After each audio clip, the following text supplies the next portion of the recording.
Hello, everyone. Welcome back. Another week of wrestling, another wrestling review show here on the Matt and John Make a Podcast channel. Got a lot to talk about this week. We had NXT Takeover on Sunday. Raw, Impact, AEW, NXT, and of course, what went off the air a little bit ago, Smackdown.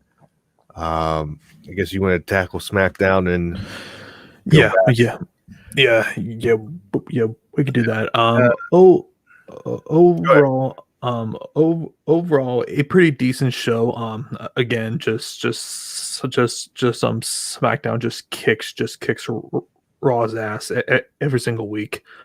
Even though the show wasn't as like strong as it normally is, but it's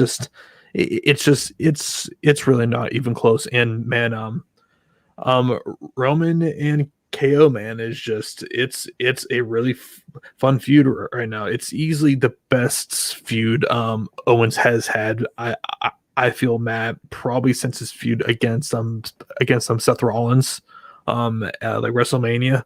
And honestly, it's probably his best one since his feud with Chris Jericho.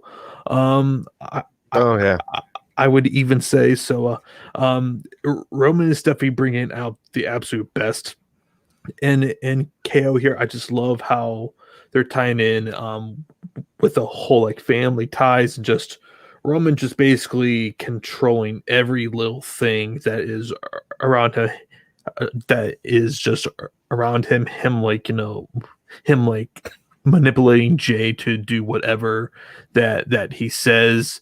And they have like portrayed this now to where like Jay will not second guess or question anything Roman tells him or tells him what to exactly do. So it's a really interesting thing that is going on here, don't you think?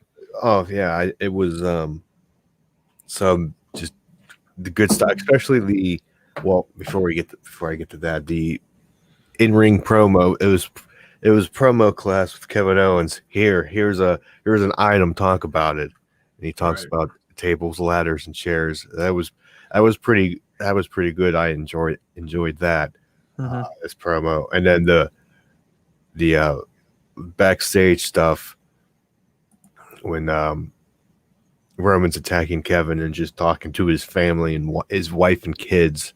I was really good. I was like so good.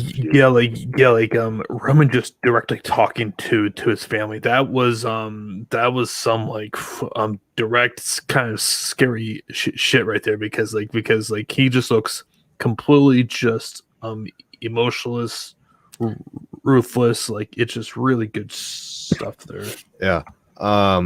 It reminds me of a little bit of the Samoa Joe AJ stuff, talking to the kids, but Roman doing it in a calm, collective manner, while Kevin is just like barely hanging on backstage. It's some of the best stuff in wrestling right now. Yeah, overall.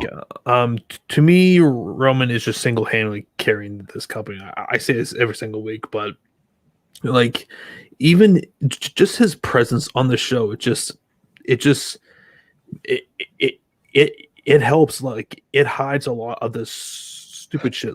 Like for example, why are the tag team champions losing yet again? Which I still just don't understand. Like Matt, I don't care which company that it is, whether they are tag team champions, world champions, or like mid card champions, they should not be losing on TV unless there is a greater purpose to be had here. So I don't understand why we have to have the freaking need to have Dolph to have Ziggler now beat unlike Montez Ford, and I believe this is the second time in the last 3 weeks that he has been pinned. So I can't. Yeah, I don't. Yeah, that's terrible. I don't remember. yeah. But So like, I would be surprised. so I can't understand how they can just like somehow not get like that right, but they find ways to have Sami Zayn not like get pinned every single week. I'm like, can we just do some things like this just so that our champions aren't getting pinned? It's a And really the Sammy. I'm okay with the Sami Zayn stuff tonight. yeah because that's absolutely. how he's been doing it, Mhm. week in and week out, and on pay-per-views on Survivor Series against Lashley. I mean, you can have the one criticism of that if it wasn't against Big E, Right. but it wasn't. Big E didn't. I'm like silver lining here. Big E didn't get pinned or get. It wasn't just. I think maybe I don't know what I would have done differently booked in that. Maybe not have Big E go under the ring. Yeah, like that there made him look kind of an idiot there. But not glad, but at the same time, I would much rather have that than him getting pinned though too. Like, I'm okay with, because it's Sammy. Mm-hmm. If it was anybody else, obviously it wouldn't work. But it's Sammy getting the win, and I guess eventually down the line, Big E, there's some match, he wins. I definitely think he's beating Sami Zayn at TLC. I will be, I will be not official, but it's got to happen, because I mean the only other option I could see is Daniel Bryan being in that match, since they have been going back and forth with those three guys. But I could also possibly see a triple threat here as I could well. See a ladder match. Well, they already kind of did. Did Sammy already do one? Well, and on top of that, they already have two TLC matches. I was trying to figure out something just with, if Sammy's just running away and getting wins by count out, unless you disqualification. But I was just thinking with the gimmick of the pay-per-view, but there is two TLC matches. So if anything, I would probably just like make this no DQ, no count out, but if it is a triple threat, it is essentially like no DQ. I mean, that makes sense. If I can go back to the Roman Reigns stuff real quick, and I tweeted this out. How can there's people online, and I know it's like social media comment sections. There's a lot of people I see, just like if I'm looking like at a Wrestling Inc. or whatever those websites posting stories, like Roman Reigns, and then you read the comments. There's a lot of people who say they don't like this Roman, or he's boring. But I don't. Obviously, you don't know, they're just saying it. But you would think if WWE, something good like this is happening, everybody be, somewhat more happy and say, well, this is the best thing, everything else sucks and stuff like that. But there's a lot of people who apparently just still don't like Roman Reigns in this overarching story, and I'm like, what pleases you? Matt, those are the kind of people who will never be happy about anything. So it's just but it blows my mind. Like hell.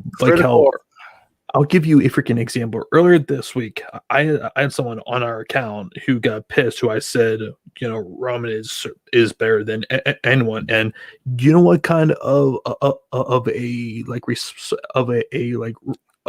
response back I got was fine. That was it. He was so pissed that Was there that anything I more to that? no, it was just that fine. That was it. I'm just like, he was so pissed that I didn't agree that this guy Roman Reigns isn't like, because just some people are just not willing to accept that this guy is just so much better than everyone else, because too many people, and I say I- this time and time again, too many people are focused just strictly on the match quality. Like, to me, to be a freaking star, you need to have a character. You need to be able to talk. There needs to be something else to you outside if you can freaking work. And it's just it just still baffles me that so many people just don't understand this. I felt like you say fine after you going back and forth and you just fed up and you just go fine. Not that's the only response you. That was initial the response. only That makes no freaking sense. yeah, like It's well, like if because It's like if well, I'm like, arguing with you and we're going back and forth and I'm just tired and I just go fine. no, well, like what he said earlier, what was you know, I I I can never admit that Oh, he's the that's best why man I asked. going in That's why. Okay, yeah. I'm like, well, you tell me who then, because I would love to know who is. I would love to hear your response to tell me who in the hell is better than a tribal chief.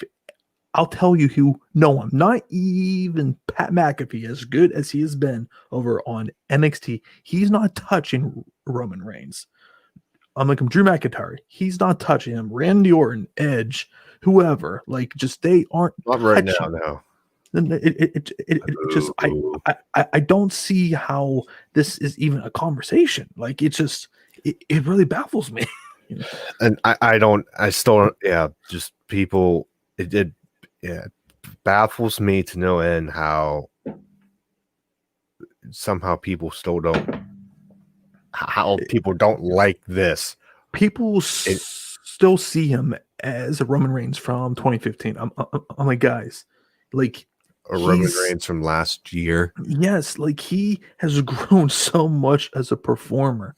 He's no longer a guy who can just work. He can talk. He has a presence to him. Like, he comes off like a star. Like, He always had all that. It's just they gave him a terrible character. well, A terrible character. terrible script and terrible stuff to say, and now they give him something, and it should be refreshing, and everybody should be happy. Like, oh, finally, this is the run we wanted. Turn him heel. We turn him heel. It's boring. What? There's nothing boring about the Roman Reigns How character. do you not?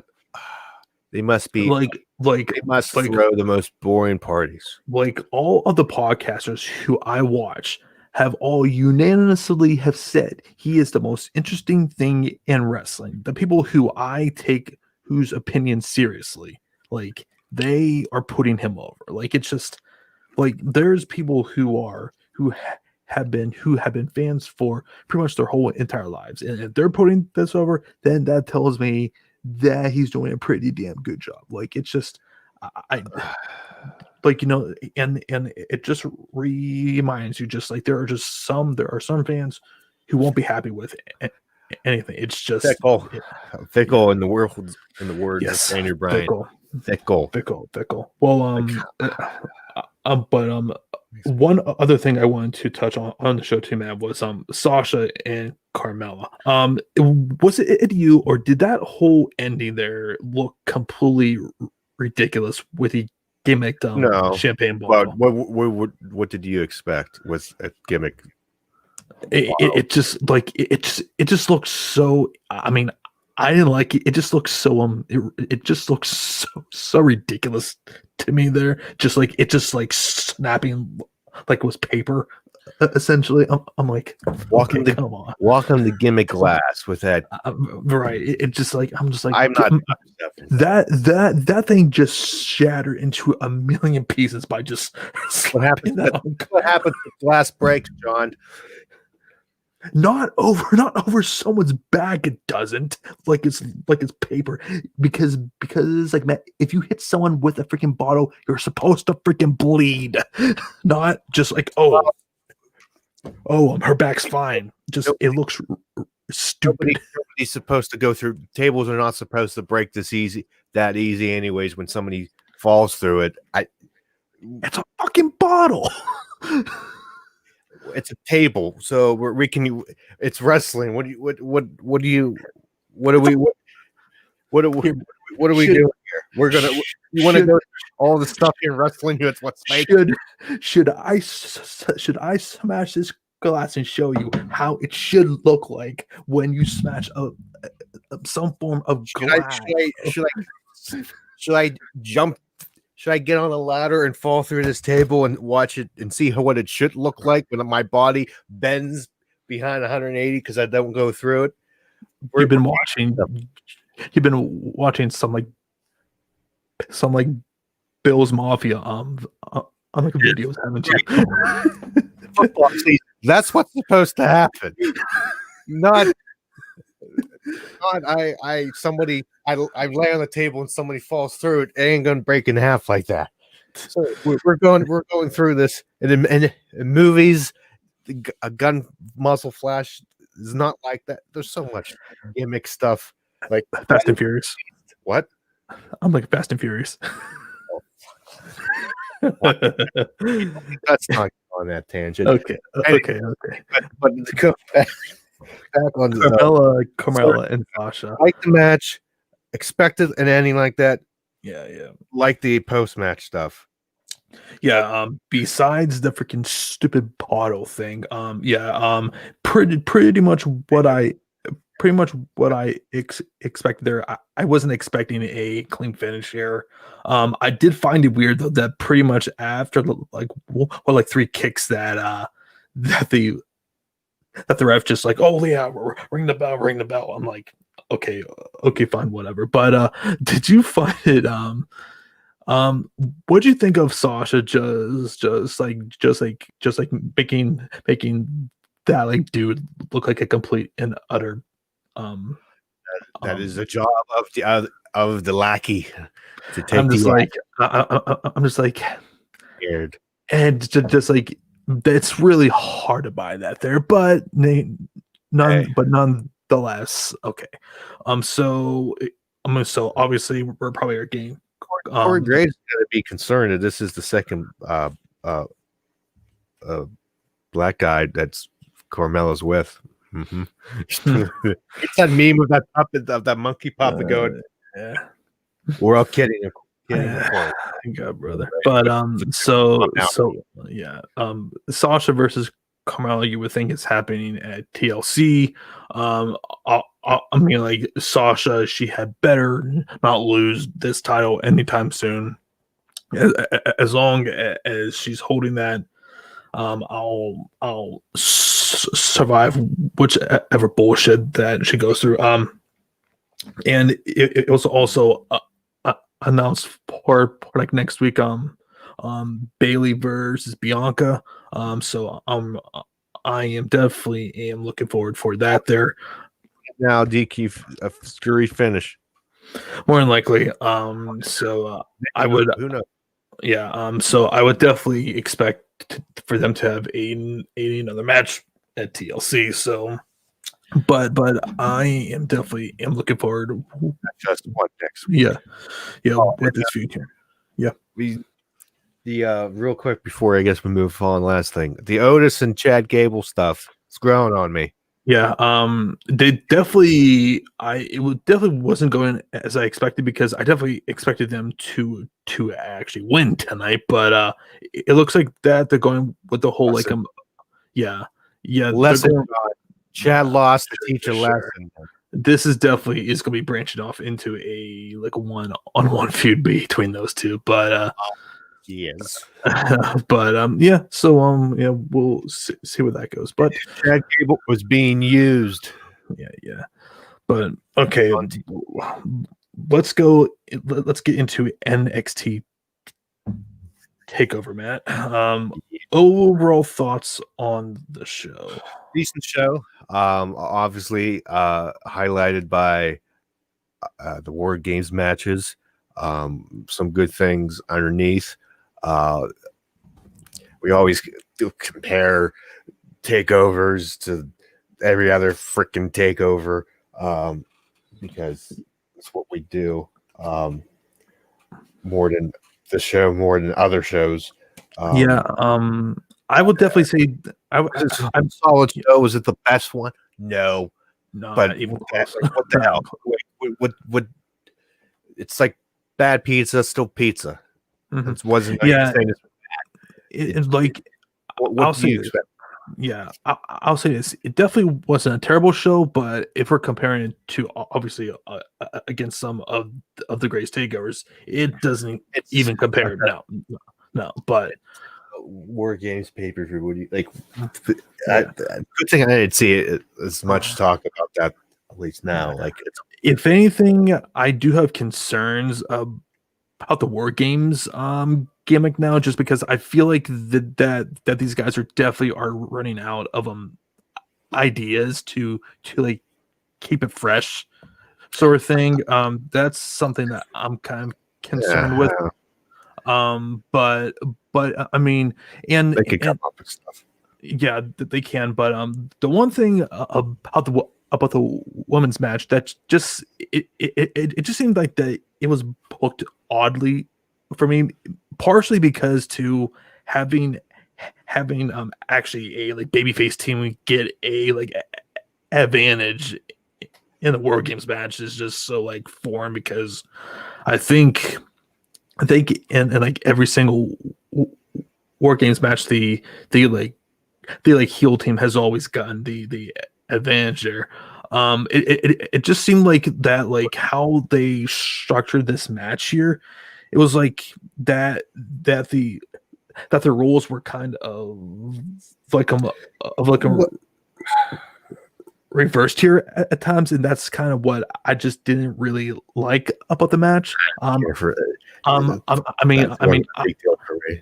yeah, Just I mean, I'm perfectly fine in like a Merkel, pinning, yeah, she got the win, and with the advantage, the Hills at the thing where they kept EO out and getting that advantage anyways for a time, and then EO doing the crazy. I'm gonna put the trash can on me and fall, and whatever happens. There was another spot with the trash can with EO who like slammed. Who there was a move he was landing and like smashed the trash can on EO, and I'm just like, oh, like how like you obviously can't see it coming. It just no. sucks. But that was a good match. I like Raquel getting the win there. I said she was going to look strong, and damn, she got the win. I definitely feel like she might be the person to like take that title off of That's EO. what I think they're building to that. That's exactly where I think they're going, because from after Wednesday. right, because definitely it seems like to me that they're going to be moving on with EO as champion, and I think they have built up Raquel long enough now to where they can to where I can buy her word to where I can buy her on being champion here now. So I definitely see that coming. But what did you think of Ciampa versus Thatcher? I thought this was I think the a good choice to follow the craziness that is a War Games match, because it was a good, just hard hitting match. They started slow, and after you come down from the War Games, you start slow, and then they got into it. They really beat the crap out of each other. Thatcher's got busted open. You saw that on Wednesday, stitches with the blood. Yeah. Ciampa gets the win, as we thought, and then they had that stare down, which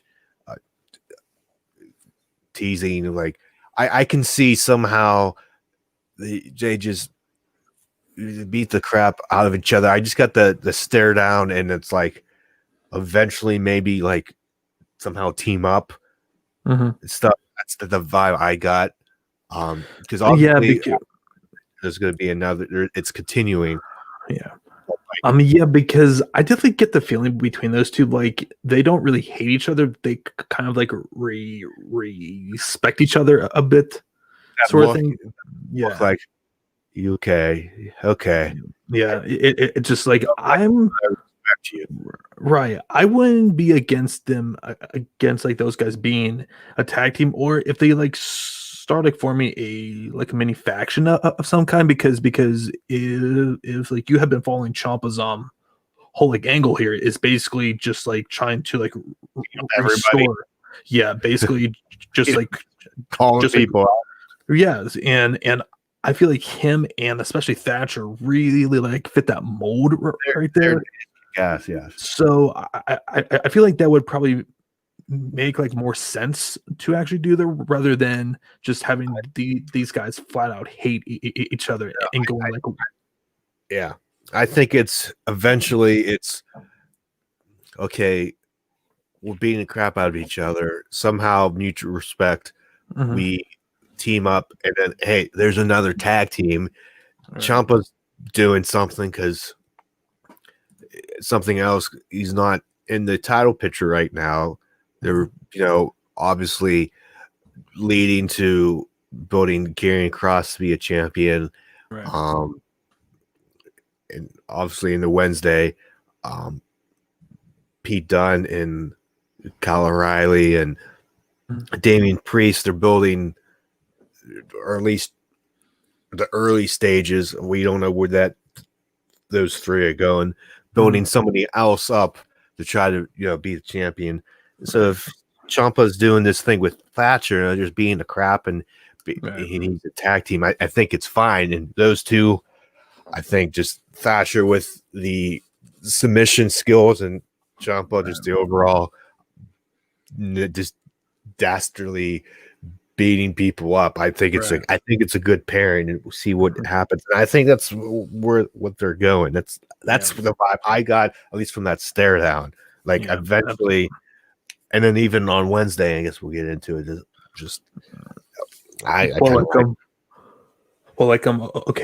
Now Cameron Grimes versus Dexter Lumis.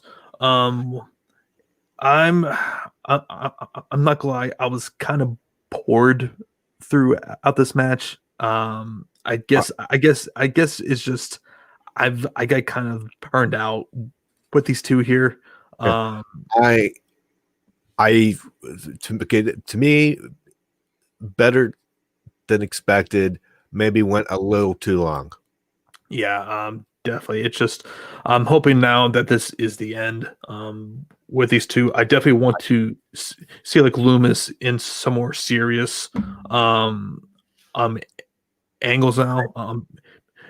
Whether that is going after Johnny, which I could definitely see that happening now. So it's just I would like to see what else is like next for Dexter Lumis. Is definitely one of like better things on the show.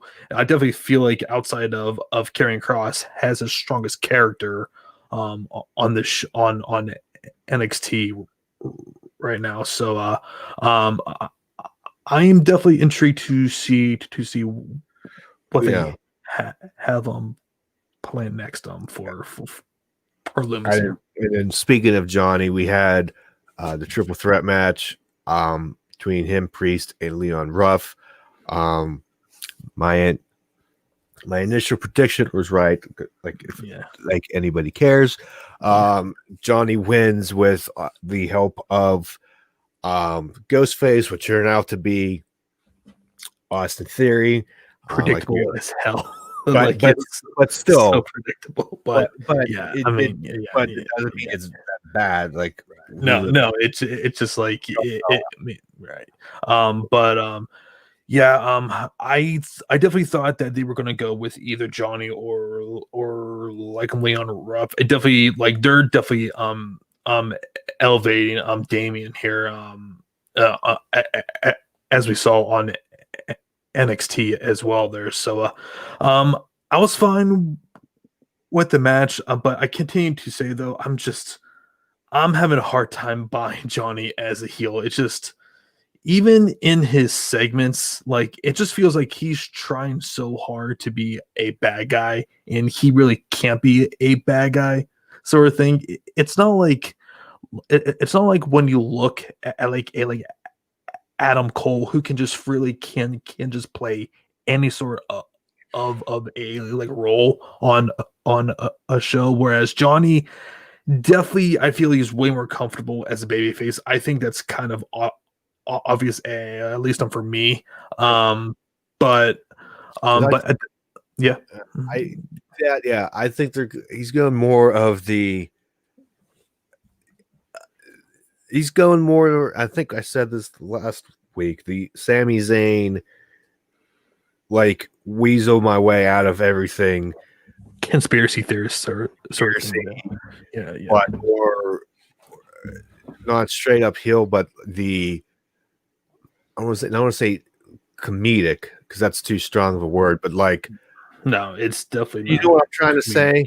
Yeah, It's not comedic like an Otis comedic, but like the hill, like he thinks his shit doesn't stink, right? But like that cocky. Mhm. I'm better than you, but I am cheating to win.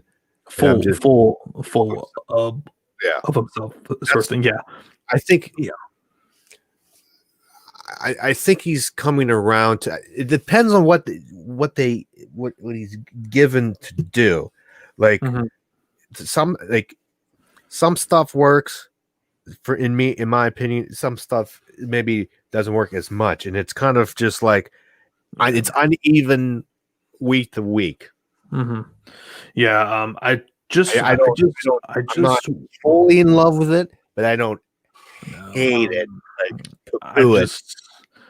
Like his booking is just so inconsistent, and I definitely think like him losing against like Leon Ruff really hurt him, and I just don't think that it was that I mean it just wasn't necessary if you ask me, because they could have easily have continued his feud with Damien, where they could have just incorporated Austin Theory and all into this. So I just don't think that they really needed to have him drop the title to him, only to have him win it back a few weeks later. So, but now he's now is a like 3-time and NXT North American champion now.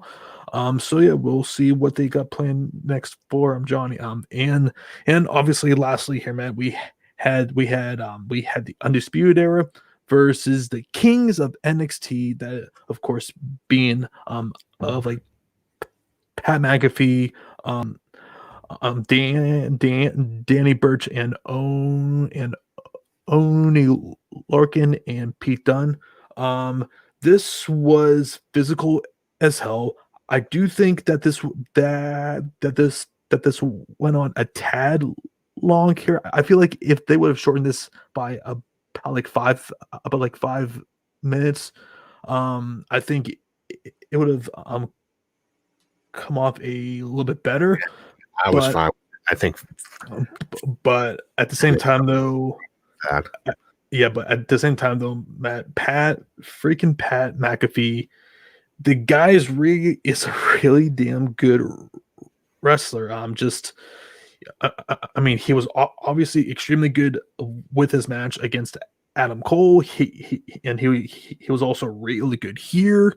Yeah, I mean, if they continue just to keep on bringing him back, I mean, I will have zero complaints about that whatsoever. Just He's one of the few guys in this company who just has the whole entire package. He can talk, he can work. He gives you a like reason to actually care. Like I'm all for WWE being in the Pat McAfee business here. Yeah, obviously he's not done. Obviously he wasn't here because on Wednesday, because I'll be damned, he's selling that being in the match with his neck brace on the show, which was nice. He seems to know things that should be done in like wrestling better than the people who are actually in the freaking business, like, which is kind of sad. but he's a constant professional. Just a really fun match, a really physical one, as I said. And actually we found out that I believe it was Bobby Fish who had to have some sort of AM surgery Or of some kind. muscle or something. Right, yeah. So and like from the women's match, Candice, she actually fractured her arm in that match. So definitely some of these boys and girls are feeling some of those battle scars. So War Games lives up to the hype of hurting people. Yeah, for sure. But so yeah, that was NXT War Games, and I guess we will just like lead in right into NXT since we're on that now. So a pretty solid show. I thought, Matt, definitely. I mean, I thought it was another second week of two solid shows. I think they had the big guns, the big players on the roster all throughout the night. Yeah, they desperately needed Karrion Kross back in the worst way, and definitely leading into him versus Finn is going to be a really good match. And just loved I just love the interaction with Finn and Scarlett there, where he basically says, hey, whenever you like see your boy, tell him whenever he gets out of the car, mm-hmm. you got him out of the car. And and then before that we had Pete Dunne, Damian Priest, and Kyle O'Reilly in the ring vying for his championship. I would love to see Pete Dunne and Finn Balor. I feel like that's probably where they are going to for the like New Year's show, because I definitely feel like they're probably are going to be doing Finn versus Cross probably at Takeover. At the next Takeover. Yeah, you save that, buddy. Rumble weekend there. Yeah, I would. But Pete, I mean, technically, any three of them, honestly, any three combinations, I would like to see. But I really want to see Pete Dunne and Finn. That can be just, if it's on TV, you give them a half hour. Yeah, because now, as I'm seeing at that like New Year's show, I definitely feel like two of the actual matches we probably are going to see is Karrion Kross versus Damian Priest, and probably Finn versus Pete Dunne there. And I feel like those two make a lot of sense there. Yeah, I would do that. That's there's two matches that highlight the 2 hours each hour. That like I want to see the build. I like how they had Damian was the one to call out Scarlett and Karrion Kross, and then they continue that later in the show when that is going to be a freaking hoss fight, man. Like, oh my god, that those guys are just going to beat the shit out of each other. Yeah. I just want to see the build to that. The promo. I'm interested in the promos from Damian Priest because I think this be, and we know he can cut, he can talk, but I think this really will be the measuring stick. Damian Priest is grown on me. At first, I was complete package. He's a complete package. Like he has an like aura of coolness definitely about him for sure. He can obviously talk. He can definitely work. And I think like him versus Cross should be a lot of fun. Obviously Karrion Kross is going to win, but I feel like this is a good thing.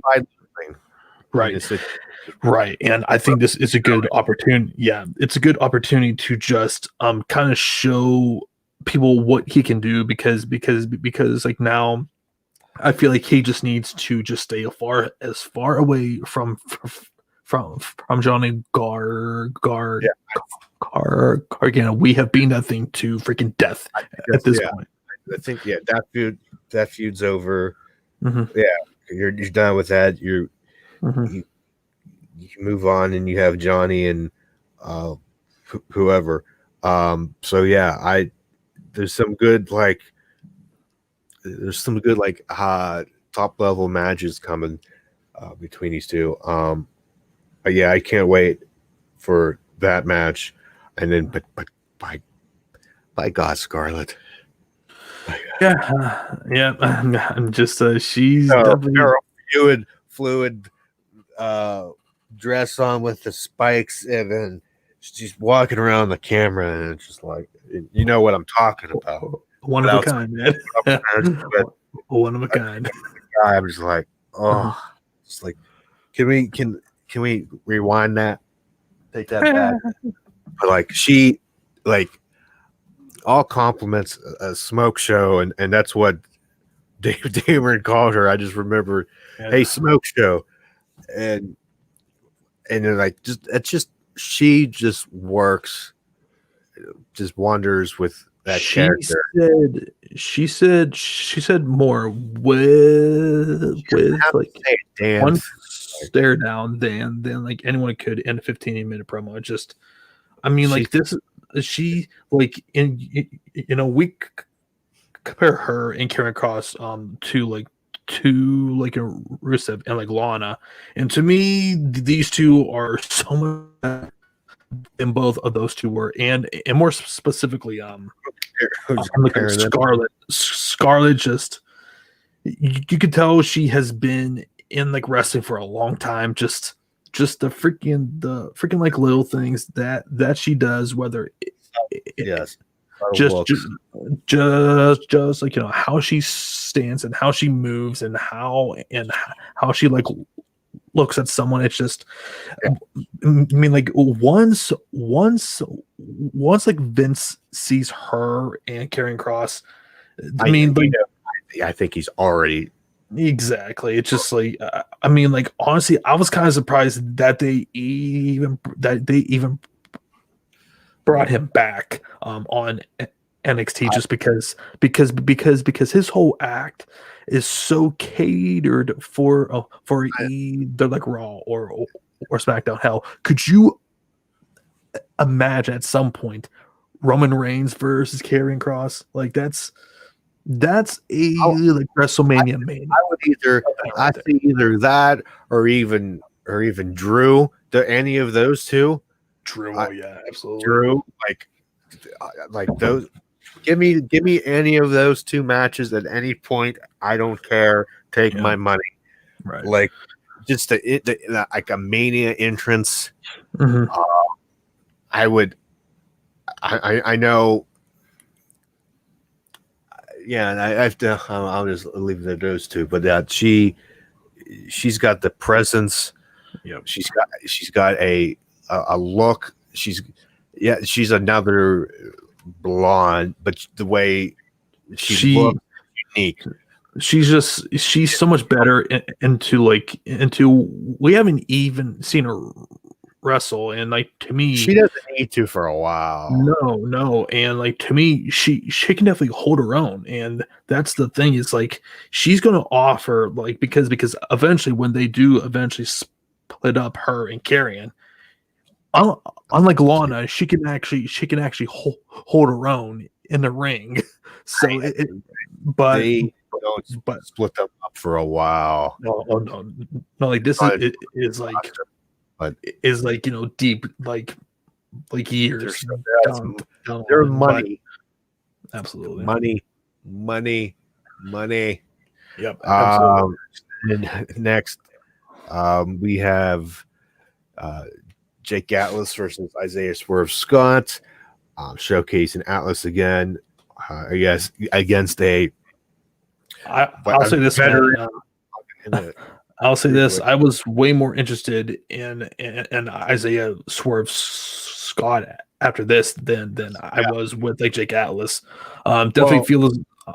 I'm not sure if they're going for more of a heel run or if he's just going to be having more of an edge for him, which I'm perfectly fine with here. I think he's playing the heel. I still like Jake Atlas. I think is great. I think they're playing into obviously Jake wins here. Not obviously, but Jake wins here, and then I think it's the Isaiah couldn't get it done against Escobar, and then this kid like he's more frustrated that he can't do it, and this kid's doing it, so he's getting that, like you said, more of an edge playing a heel, and I'm interested in seeing the heel side here because I think he. And this is a nice little feud here in the cruiserweight because Escobar's facing somebody else, whoever the hell from 205 Live. Yeah, remember that. But so but I mean, like I've always have been a big fan of Swerve Scott. I feel like he's one of the few guys there who is not just completely one dimensional because like he could definitely talk. Definitely has podcast. Yeah, which by the way, his interview with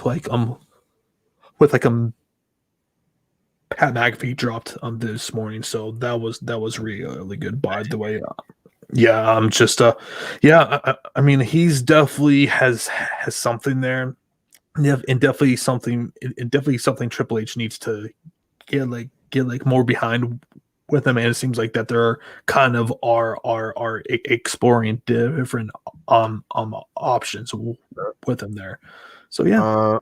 We get triple threat tag team match: Imperium versus Everrise versus the Grizzled Young Veterans, with the Grizzled Young Veterans picking up the win here.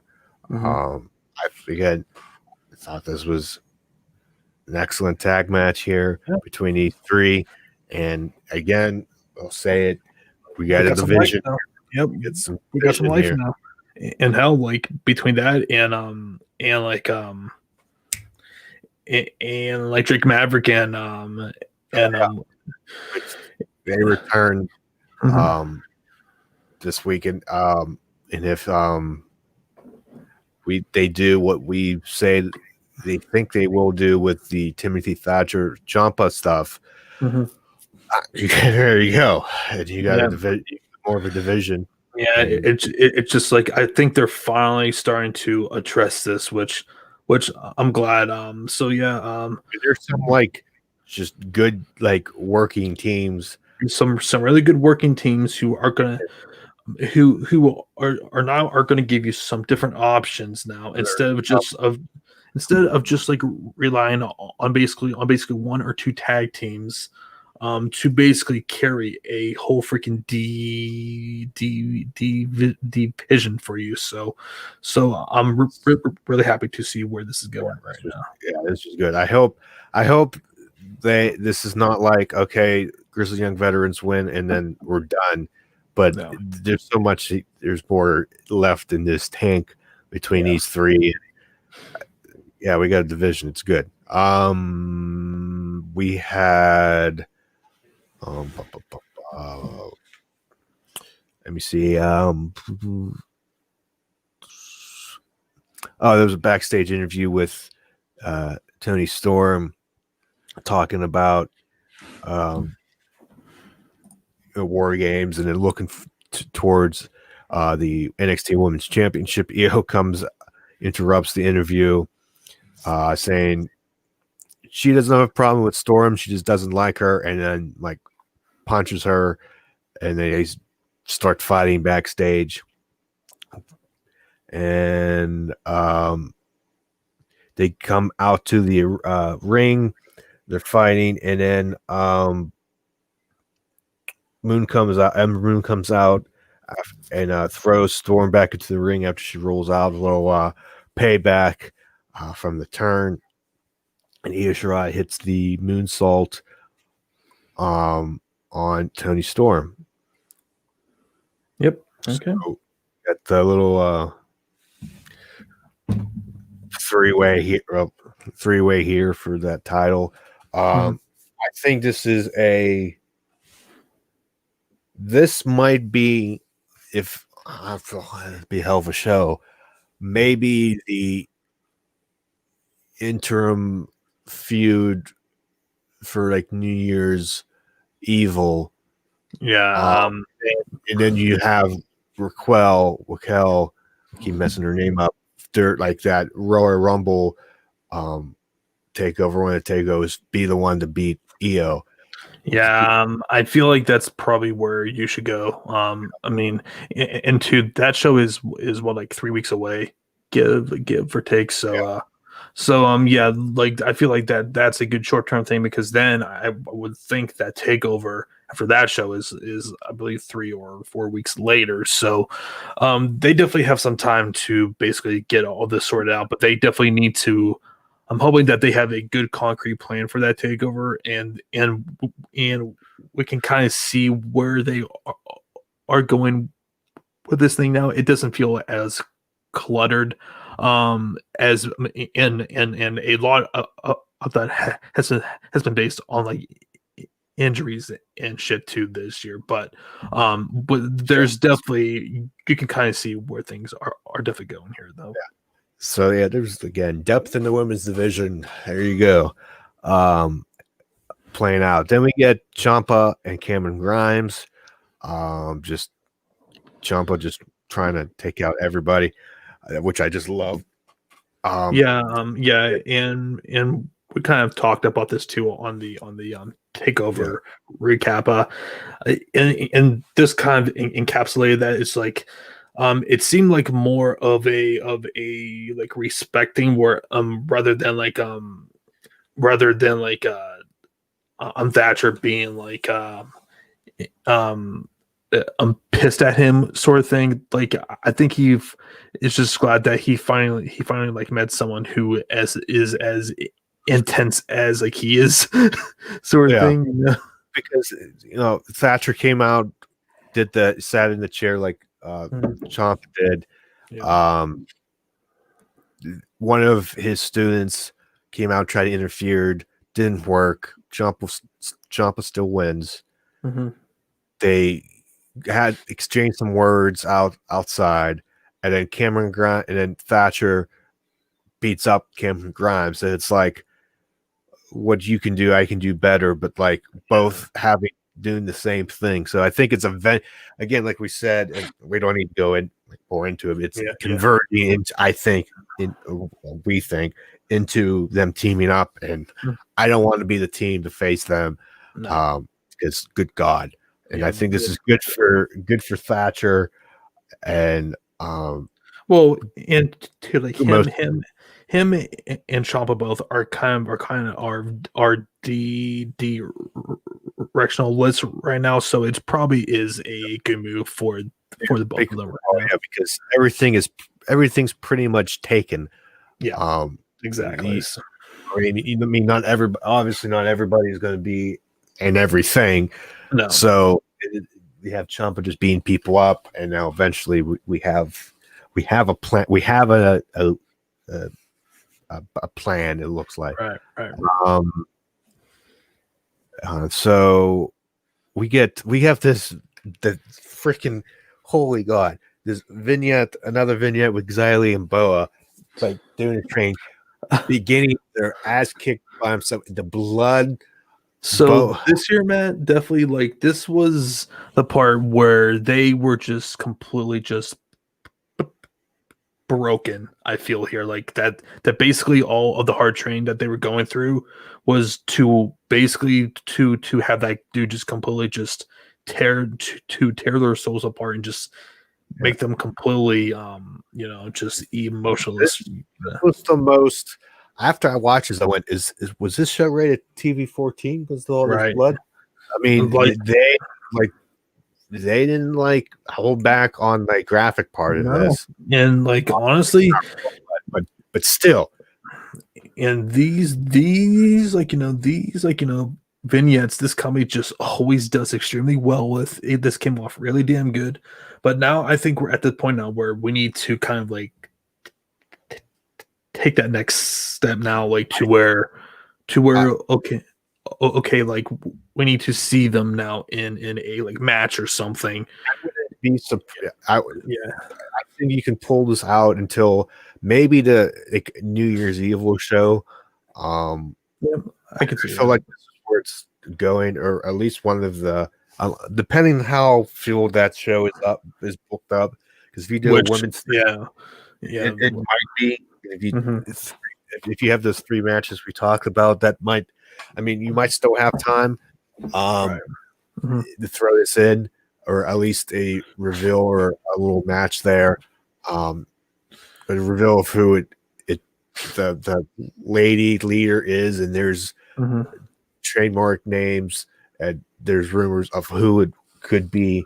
But I think you could throw that there. I think that could be the show, because you figure there's going to be more eyes watching that show because it's a special with especially too they're also are going to be competing against like Dynamite, who also are going to be having a like branded show for that week as well. So they're definitely are going to be bringing out all of the stops there too. Yeah.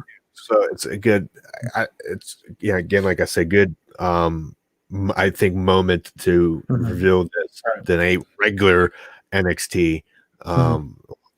And so I'm interested to see where this goes, and like just the most graphic one they've done. This brutal Chinese training that like you see like in movies and stuff. I think this was really, really good, and I want more. We have the faction of Johnny Gargano canceled Ray Austin Theory and Indy Hartwell. This is the way. You were right when you said I'm gonna like the name. Yeah, this is the way. Yeah, I still say like Johnny is extremely cringe in some of these segments, but I feel like too that half of that is based on design though too, for sure. I think more design. But I will say though, I do like this for Indy Hartwell and Austin Theory. Austin Theory, especially since he was essentially killed on the main roster, so definitely needs to slowly build him back up, and I definitely feel like this is that's the goal. Like right, because then at some point you can eventually do like him versus Johnny at some point, which obviously that is going to happen. Indy and Candice. I really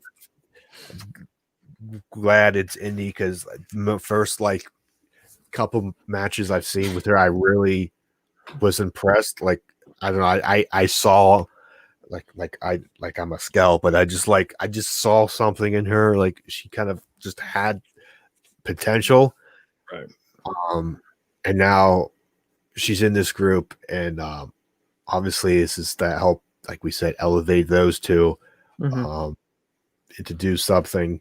And I mean, Johnny's a good person, like to pick his brain out too.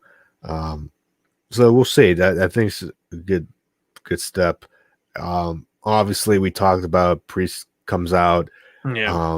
Which Cross makes takes him out. yeah, Priest coming out makes sense because he kind of got screwed over at the title, but then Cross comes out and attacks him. Transition to that, beats him up, and they walk out and they show him gets into the car. I think good touch with Balor's promo about the car. And they drive off and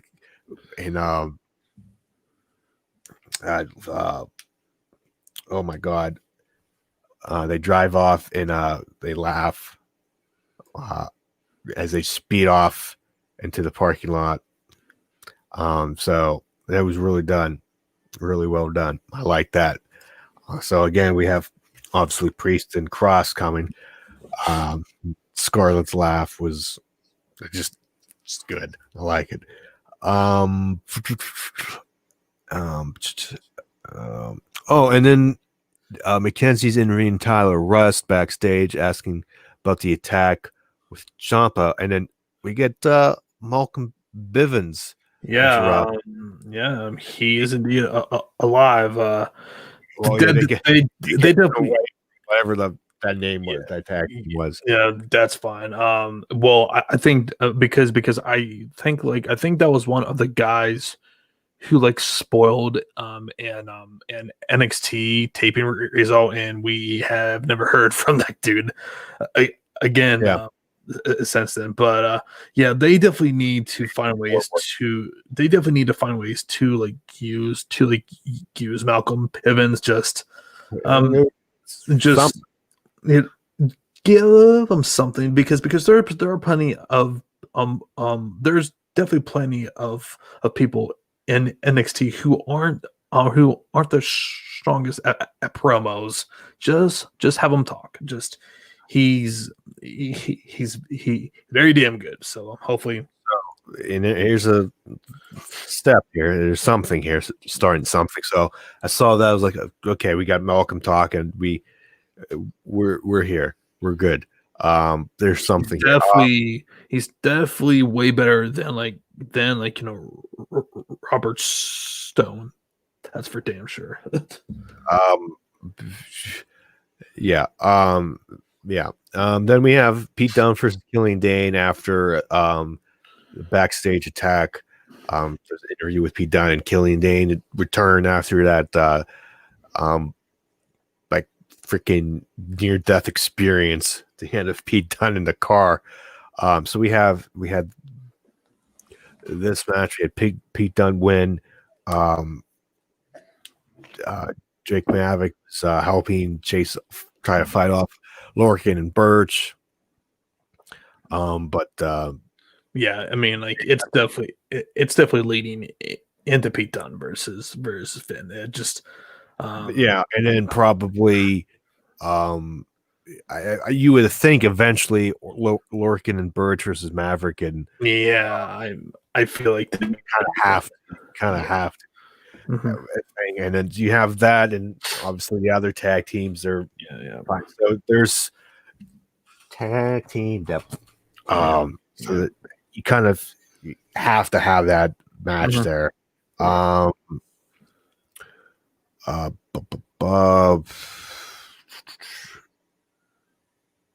I think there was a backstage here with Leon Ruff, and I think like Johnny says jokes that he's Kushida, 2-on-1 next week, and Kushida comes up and says he'll be his partner. So Johnny versus Kushida, take my money. I think we're starting to lead to that, and that's probably a takeover.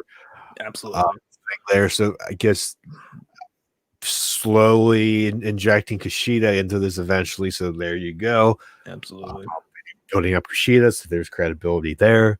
Yep. So some good stuff here, North American title. Then we get the main event. Raquel I keep saying missing Raquel Gonzalez versus Ember Moon. And Gonzalez gets the win.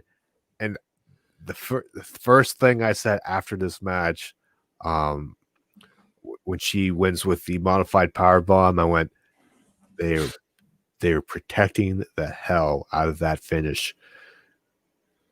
Absolutely, and I tell you, man, when Tony Storm is beating up Ember Moon and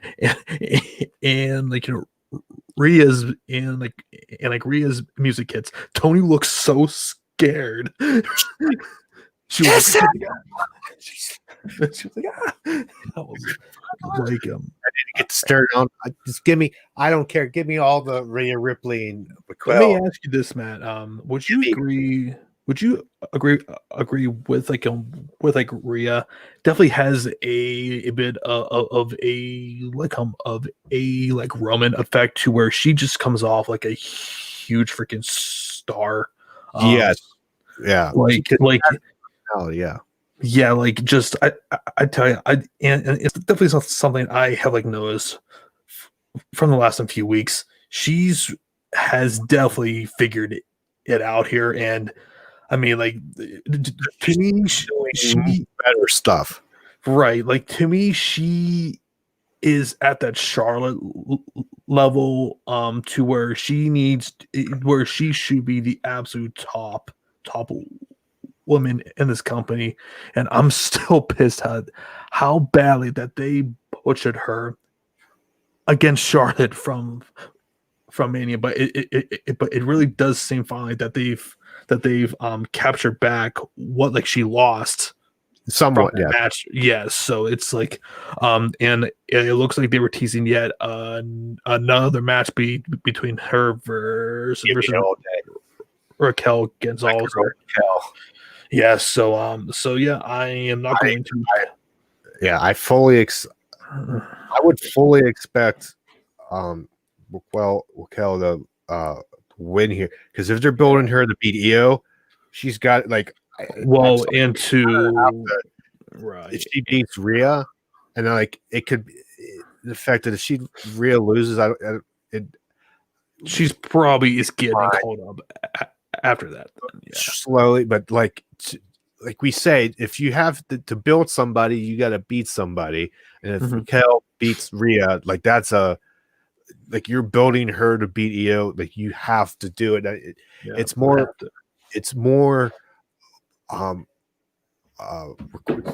required for Raquel to win, more important that Raquel win than Rhea losing.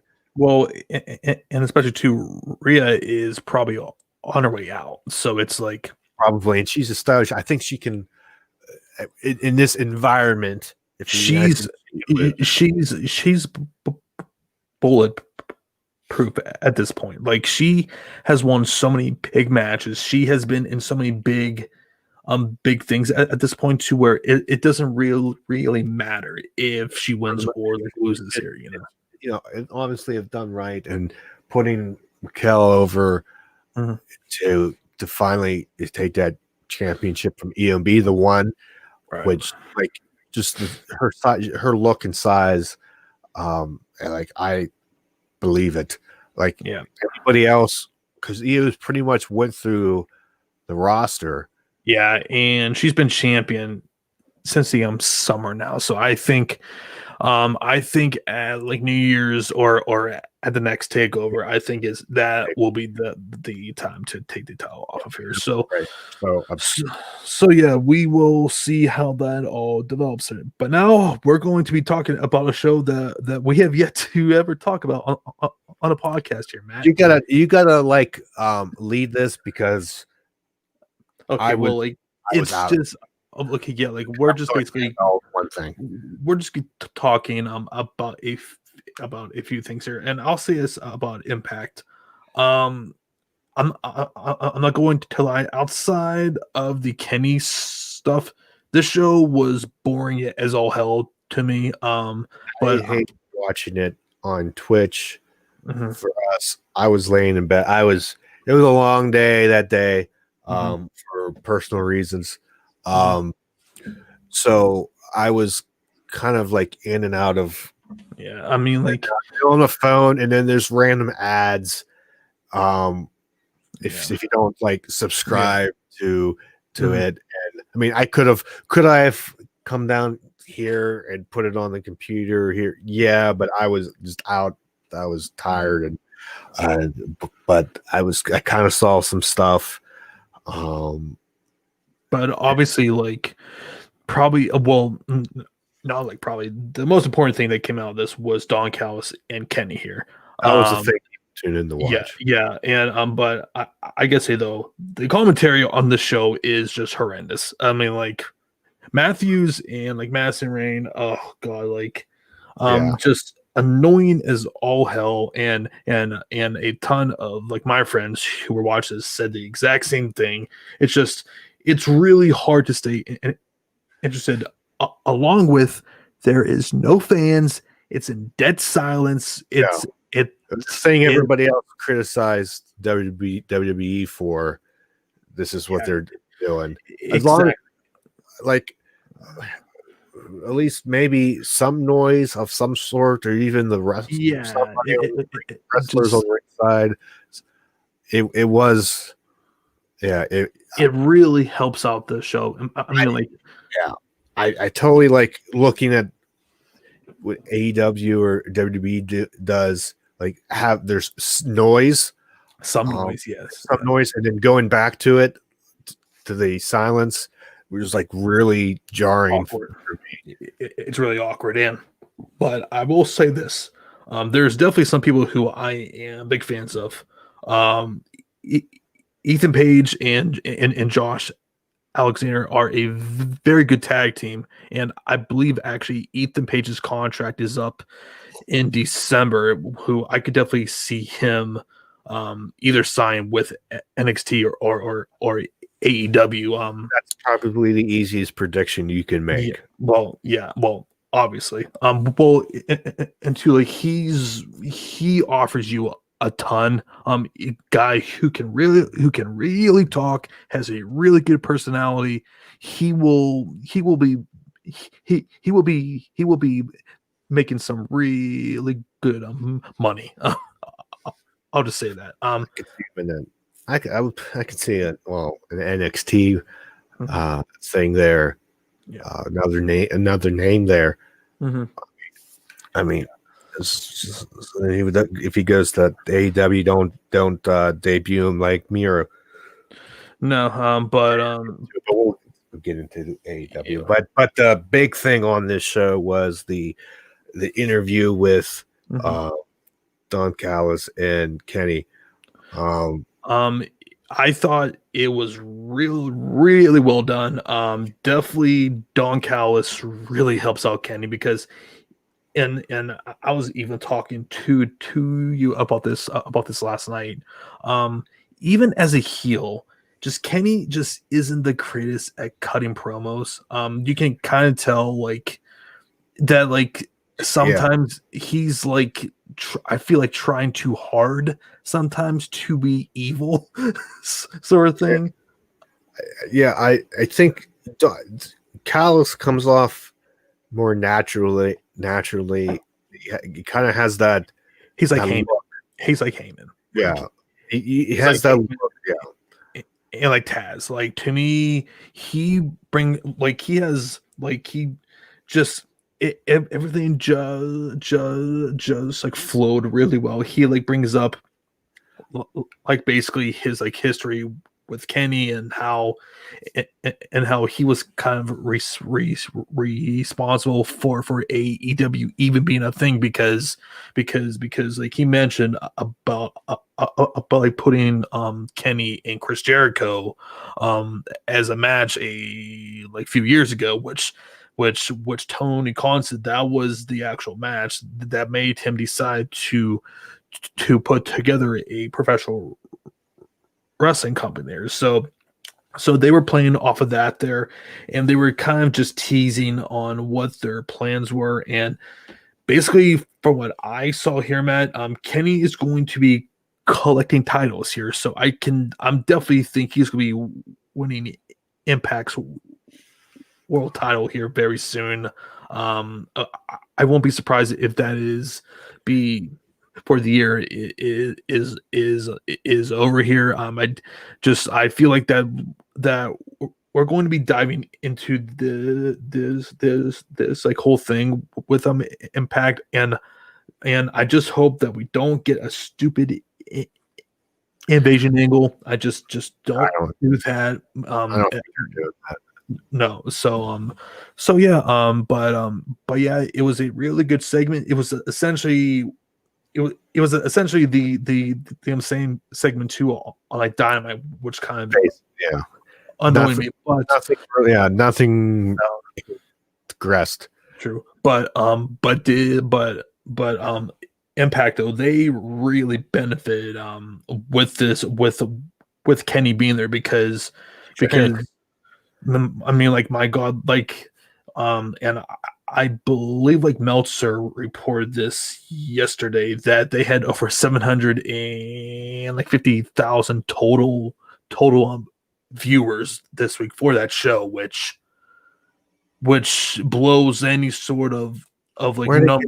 the other, I think they were combining Twitch and basically every sort of other platform that they had, sort of thing. didn't they have like what was wasn't it like 200,000 for access?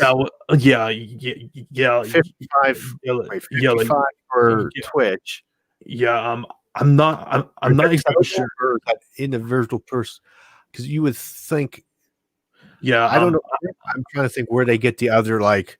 I'm not 1,000 people. Yeah, let me see. Let me see if I can look that up here. Without seeing the data, to me, doesn't make sense to me. Let's see. Okay, so yeah, like okay,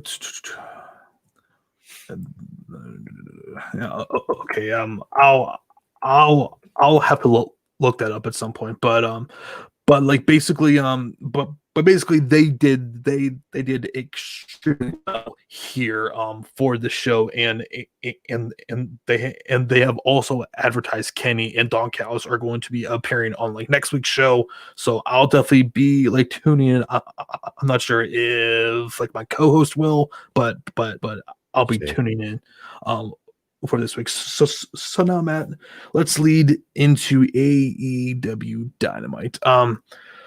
Overall thoughts on the show, from your perspective. I thought it was another solid show. Mm-hmm. Overall. Mm-hmm. Yeah. And by the way, they were only 5,000. They were only 5,000 viewers short of like 1 million, which they crossed it in segments. Like they had like I think like 4 of their top 5 segments did at least like 1 million there, so which is definitely a very good sign. But I mean, I feel like that with them involving names such as Shaq and also staying here as well, that was not exactly surprising here. And just for everything that they had advertised for the show, it would have been really surprising if they weren't super close or basically right at like 1 million, which they essentially were, and the all important 18 to 49 category there, Matt. I believe that they were second on cable, only behind the challenge, which was like number 1 this week. But yeah, from 8:15 to 9:15, they were at above 1 million, peaking at 1,069,000 with the Derby Video Cody Sting segment. Right. I am surprised that the Kenny Omega Don Callis promo did not hit 1 million, but was pretty much 100,000 less than that in the beginning. But it's funny how it works where when AEW went up, NXT went down, and when NXT went up, AEW went down. So it was just people. Obviously, it really correlated well this week. Yeah, so pretty much as the people, I guess, switching back and forth at points, and I got this from WrestleNomics, but the important thing I think they said was it's hard. It's kind of like almost the average in the quarter hour, and you need almost like minute by minute things to see how things actually played effect. Because like when they hit 1.69 million, but not 1.69, that would be holy crap. One the highest one that it's like raw numbers right there. Yeah. Cody Stink said that includes the Darby video, so who knows that it like that was it low for Darby and then pop up? One would assume like you're not. It's hard to tell without really getting really minute by minute stuff. But anyways, so we kicked off the show with the Young Bucks versus TH2. I gotta say, Matt, and this is not going to be very, very, very popular, but I was bored as hell watching this thing.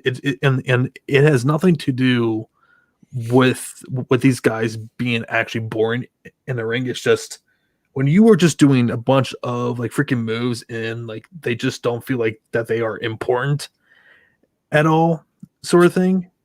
Are they acting like monkeys with spots? You could say that. That would say. Yeah, it's just like maybe it's just like my wrestling tastes have definitely changed over in the last few years because man, a few years ago, Matt, I would have been all about this style, like, no selling, just doing a whole bunch of different moves. But now it's just like it just really doesn't do anything for me because I just didn't feel like that these two teams weren't really trying to tell a story here, just doing a whole bunch of like shit, which some people were kind of comparing this to when like when like Nitro would open up with a like cruiserweight match, which I can kind of get, but it's just I just wasn't feeling this, and I never got the sense that same Young Bucks match. Right. And two, it's like, why are these guys giving so much offense to TH2? Like they should not be struggling against this team. Like they should be like this thing. First of all, went way too long. I think it went like 15 minutes here, which is just unnecessary here. And this show, I would definitely say, Matt, I feel like had like way too much shit on this show. There was a point where I forget one of the Young Bucks. I forget the move. It's coming off the top rope, like a flip or whatever, and one of the TH2, I forget who it was, got his legs up. That looked kind of a little awkward in a sense. I know what they were doing, but from like that point on, I don't know, the match was starting to fall off for me. Because I felt like at that point, I think that would have been a good point. If you're saying it went too long to end it. Yeah. And it went to, it kind of nosedive for me and stuff. But if you ended it there, I think that was a good spot because if we say we're doing moves up into that, but I didn't. It was just hate it at that point. Yeah. Then it got like overly. It was just way too many kickouts. in this thing too. It's just they really needed to cut that shit out. But obviously Matt and like Nick win here, and then after the match, the Acclaimed go in and try to attack them, but then SCU comes in to pretty much save Matt and like Nick Jackson, and it was also announced for next week SCU versus the Acclaimed, which this would be their like first match here in AEW. So I'm interested to see how these two guys are going to actually do. They obviously have a pretty good personality. They have some charisma. So I am intrigued to see what they can do there, man. What was next? Excuse me. And Darby Allin video, taking an ink blot test from this hippie psychiatrist. No, with I like really like this here. I'm not sure how you felt, but I mean, like Darby in these skits here always comes off yeah, and definitely when they showed when they showed a picture of him Sting there, he just grin. So they're definitely setting something up, whether it is a partnership or like whatever. So I'm definitely intrigued by that for sure. So yeah. Yeah, and then the next segment, we had Cody come out with Arn and Tony Schiavone interviewing, asking about Sting, but before anybody can answer, Sting comes out, comes to the ring. I just read whoever typed his recap, because they said Sting comes out and wanted Tony.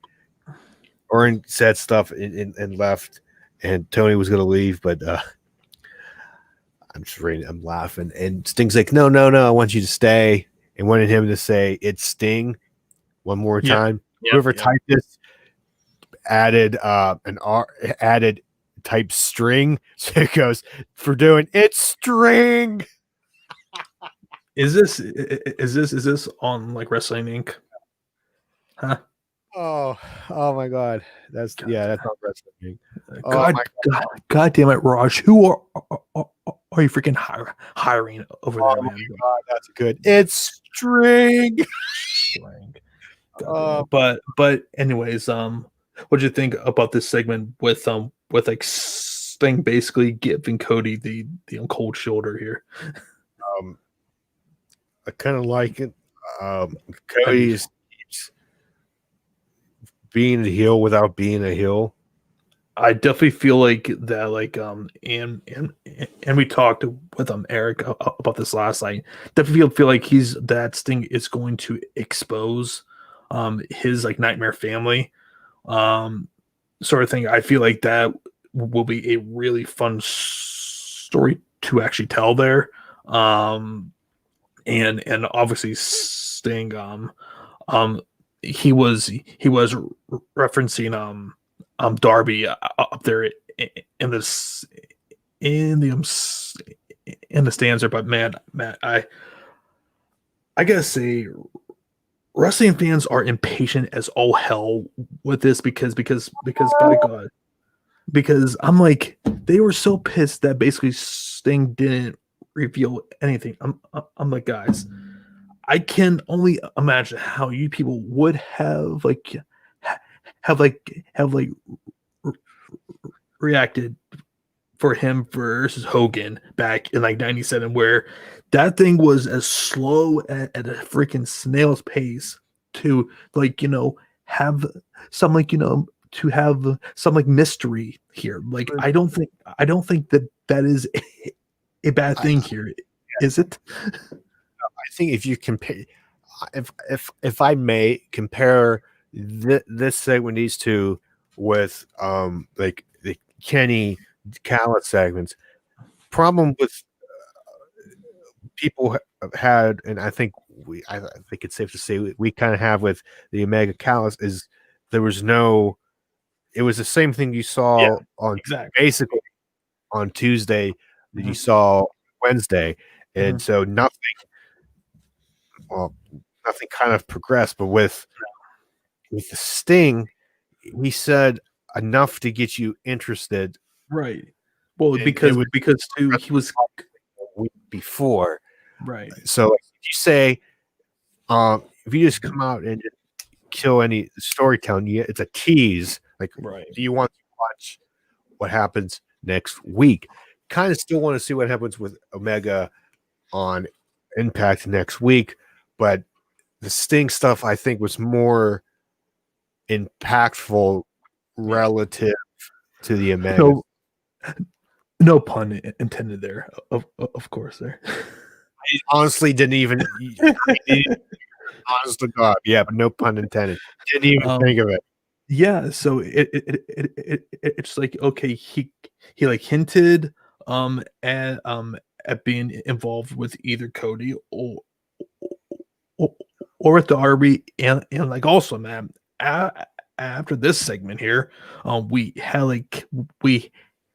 had Taz cutting a promo and him talking about like Sting there as well, so he could be somewhat involved in that as well. So we don't exactly know where he could be going, and that I feel like is pretty interesting, just because of that alone there, and to into what that segment did. Like you see, Taz had his son Hook there, so it looks like he's now part yeah.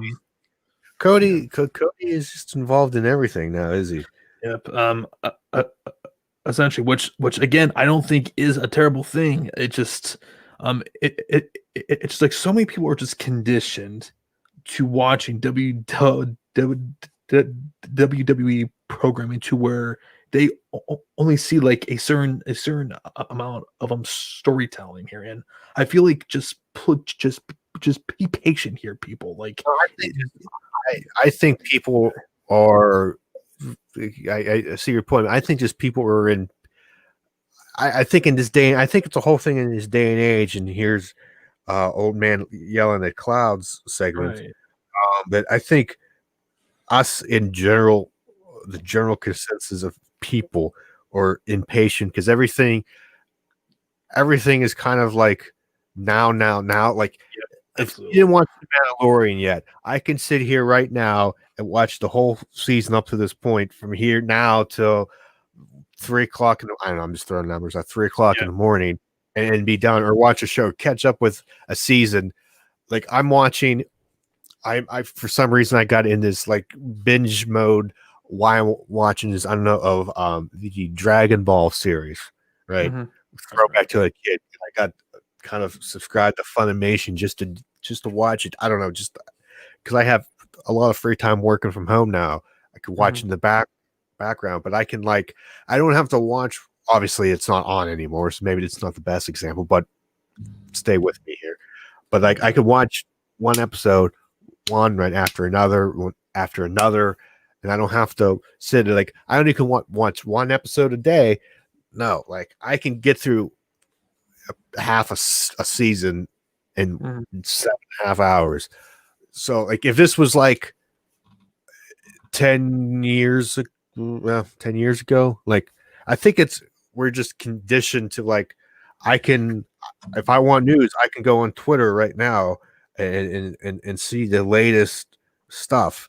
And I think it's people could say, "Oh, it's not that's not us. We're okay. We can like storytelling." But I think it's a subconscious thing of, "Oh, I got to wait until next week to find out."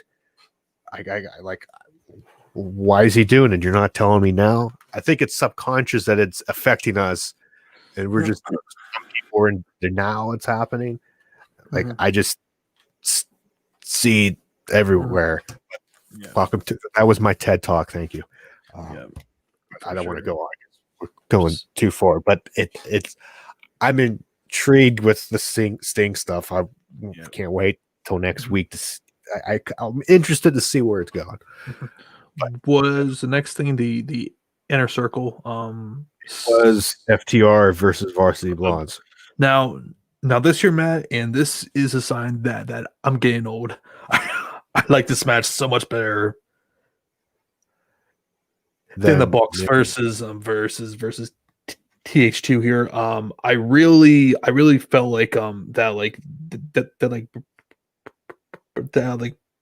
Brian Pillman and the like Jungle Boy lookalike here. Griff. I keep thinking Yeah. it's Jungle Boy. Honest to God. He's basically is a like a bigger version of Jungle Boy here, but man, this was a pretty fun match. And two, it was short, and while at the same time they didn't they didn't over expose these guys or just like flat out bury them here. This was a pretty good match here. The point of we were making about match length and stuff. You know how long the recap is for this match on here? It's 4 lines. Really? Huh. 4 lines. A little paragraph. Compare that to the box. Yeah, to the box. Your champions. It is a combination of 1, 2, 3, 4, 5, 6, 7, 8, 9, 10, 11, 12, 13, 14, 15, 16, 17, 18, 19, 20, 21 lines. Obviously, that's what's formatting on this page. I mean, maybe not great that is still, but 1, ridiculous. 2, 3 Twitter embedded in showing GIFs where the FTR one is 1. Yeah, I can see the recount with match, who won, and that in the Twitter thing in one screen right here. It's just like, and to me, it's not. It's like not even about taste. It's just like it's just like that opener is just completely just unnecessary to just be as crazy, and especially when you are the freaking champions. Like just sometimes they just book these things that just doesn't make any sense here. You know? It's the little things, and I don't think it's you being old per se. You saying I think it's just you or us just educating or more educated about wrestling and regarding however we get that education, whoever we listen to talk, whatever, and and hearing stuff and think, oh yeah, that makes sense. Yeah, exactly. Right. Like, stuff happens. You can combine. You gotta have good storytelling, good ring work, and you can have the flashy stuff in this modern day, like the high flying stuff. But stuff to work if you still have the old school mentality, but like the basics of wrestling, and you add in the modern flair, it works. But you gotta have that. You gotta have the balance between the old and the new school. And if you do that, it works. I don't know. Again, sure. old man yelling at clouds here. Then we have they had Jungle Express not backstage, ringside, little argument, but little thing here with FTR. I would imagine we'll probably see a like match between those two teams pretty soon there. So. Adam Page is backstage at Shocker, a bar. Morvez interviews him saying he's in a 6-man tag match next week. Next week against Matt Hardy and Private Party. Stemming from the Battle Royal, which I didn't watch, but that was one of those. And then Adam Silver and Alex Reynolds of Dark Order, appearing out of nowhere and wearing cowboy hats, and giddy as girls at a Justin Bieber concert trying to team with Paige, and he agrees to it.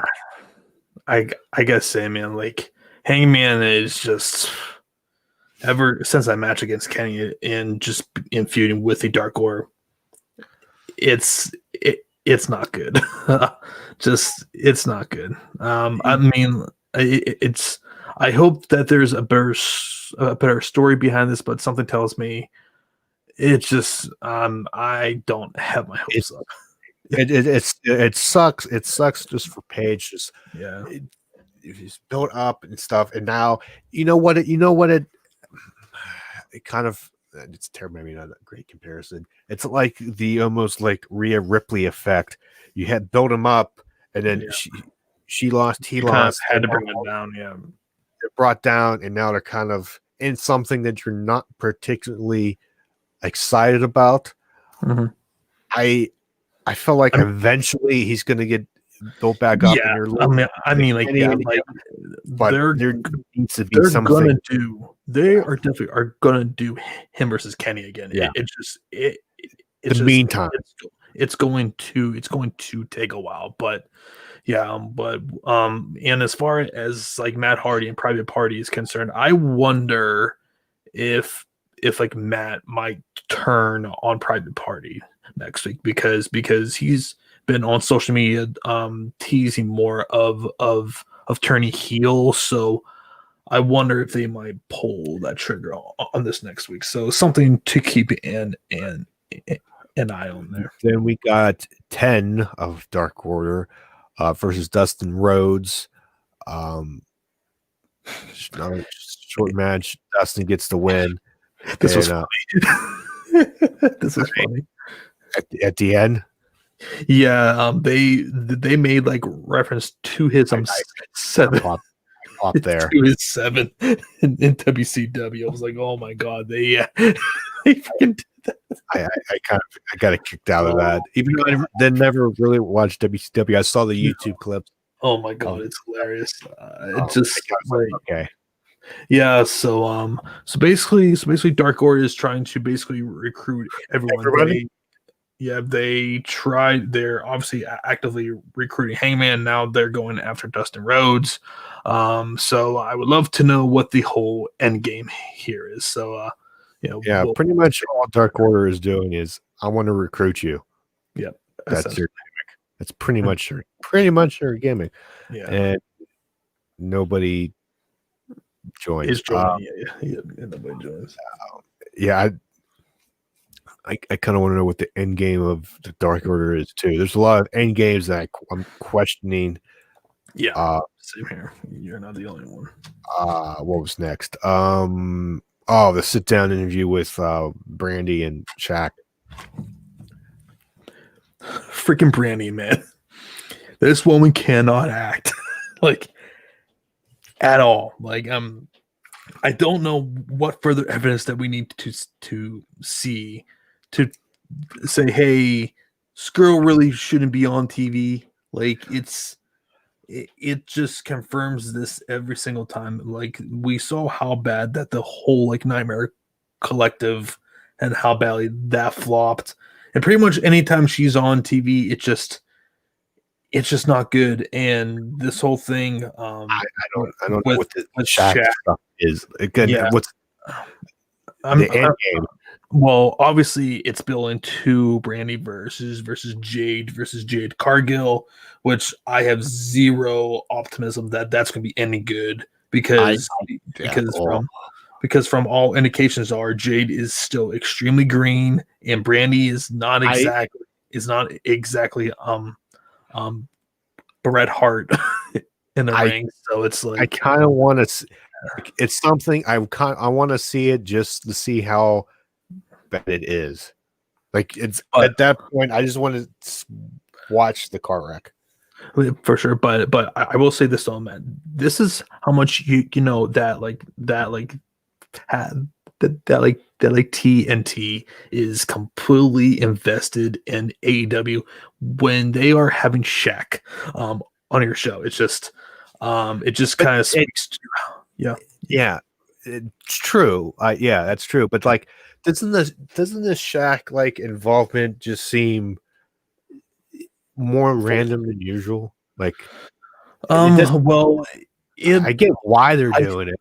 Well, if It they just, if they hadn't like mentioned him a like month ago, I would completely agree. But since there yeah, is, that's what's ruining it. yeah, it just, I mean, like I get what they're trying to do, but yeah, it's just, I just don't I'm think not I'm it's not opposed to Shaq no, in general. I was just like this random girl comes up and talking trash to Cody and says, "Oh, yeah, guy Shaq." they haven't done a good job in actually explain why they're That's the part. Like I'm not involved. the celebrity stuff. I'm never really against if No. it's right because for business wise, if you think business wise, Exactly. it's good. Like And that's what baffles me. Is like some people were shitting on this or like, oh, this is so beneath the company. I'm like, no, this is good for the company. It's giving like them exposure. because that WWE is good at look at well, this is like the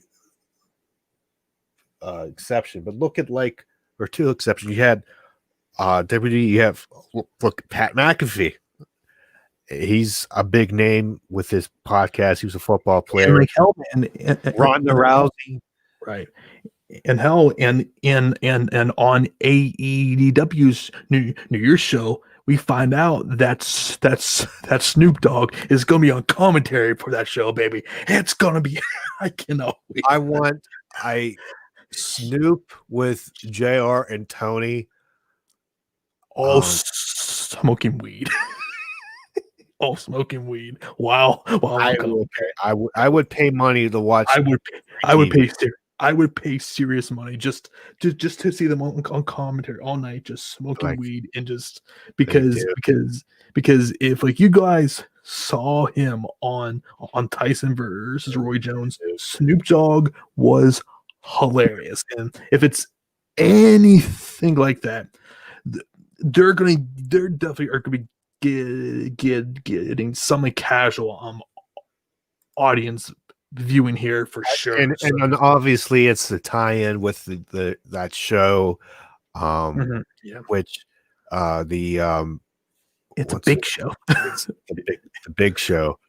The big show. Yeah. Copyright, but Yeah. so it's obviously the tie-in for that, which again it works. Like why would you not do a tie-in? Cody's on the show, the TNT show. Because apparently fans hate that this company is making money. Apparently, like it's celebrity. You got to do celebrities right, and Snoop being on commentary after being on commentary for the fight, like genius. Like why?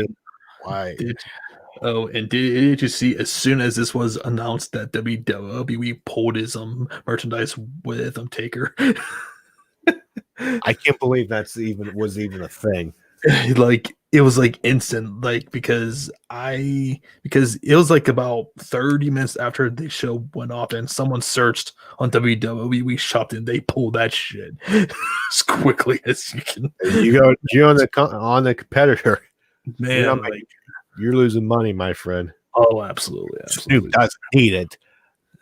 Like he's not gonna cry. Like where am I gonna pay, right? Where am I gonna afford my next meal? Right, exactly. But it's all business. What's next, man? Inner Circle segment coming out, and they're airing their grievances against MGF. I guess go ahead. Yeah, I really like this here. And I also want to send condolences out to like Santana, who's stepfather passed, and that was why he wasn't there this week. But man, we got a whole lot of things teased here. Definitely, I feel that the Inner Circle is going to be splitting up soon.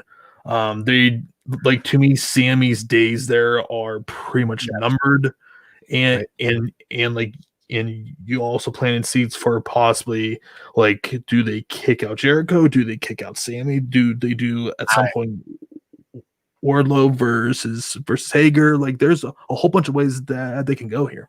I think it's Sammy. I think Right. logical is Sammy goes out And because then, he was yeah, threatening to quit. They brought up the towel thing. I think I mentioned last week Sammy quits whatever, and then you have like that shot of MGF with that smirk. yeah. And like him versus Sammy could be some really good shit right there. So and this is definitely the best I've seen Sammy up until this point. There's definitely some different ways that they can go here. I'm just interested to see how they're going to basically play all of this out, because hell, they could because I wouldn't mind them kicking out Jericho, because then that could set up Jericho as a babyface down the line too. So it's just like, I think they could kick out. I think that's a down the line thing for the eventual. You would think Jericho MGF feud. Absolutely. So yeah. That was really damn good. And to like the whole like exchange with like Hager, he was like, "Yeah, I got something to say." Why does he keep on staring at me? Yeah.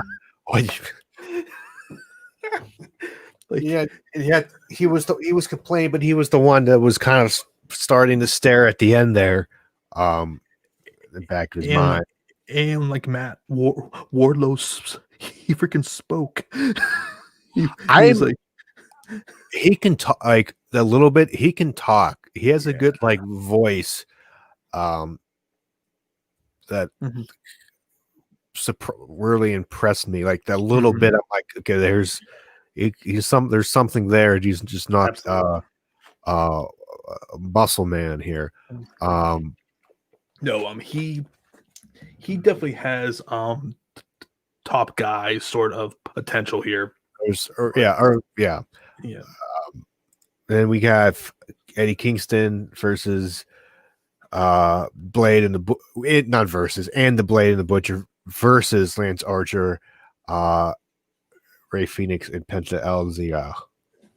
Man, Butcher and Blade get another win, man. Like, holy shit. Yeah, I was watching this. I was probably I was watching this during working from home here. So I think it was the point I wasn't fully busy invested in this match. There wasn't too much to like be missed here. I think this thing was completely rushed, and I feel like that this was a victim of like this show just having way too much shit on this week. Go ahead, I'm sorry. But obviously Pentagon, he got like knocked down. Apparently he suffered some sort of an injury at some point. Legit in a match, because no, it was worked, but supposedly he had been like working through some sort of, because I was like, I didn't buy him going through the table and then getting carried out. I've seen people do worse. Yeah. If he was like, it was a work there. Yeah, but the table spot and having to be like assisted out after the table spot. I see people get through tables and get right back up. So I was like, if I want to like criticize something about this match that I saw, was going there, just for that. But I was, again, I don't remember much about the match. I'm just happy that they did not pin Archer here. Thank you. I'd be like, well, you killed him again. Yeah, but I definitely feel like we're getting a singles match at some point between Kingston versus Archer.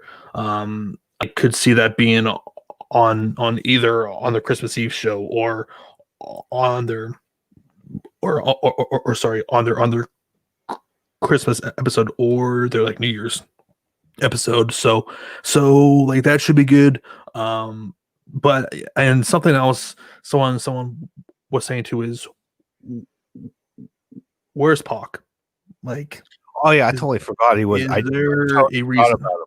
Yeah, I'm not exactly sure what happened to him, and he really should be there, but Nothing happened last week for him not to be there, right? no. I mean, There's like, he doesn't have YouTube review information on this. he got like beat down with like Phoenix and Pentagon, but I mean, like, but they were there, so it's like, okay, why wasn't he there? I don't remember seeing anything, No. like on the internet about No. why he wasn't there. So I don't know.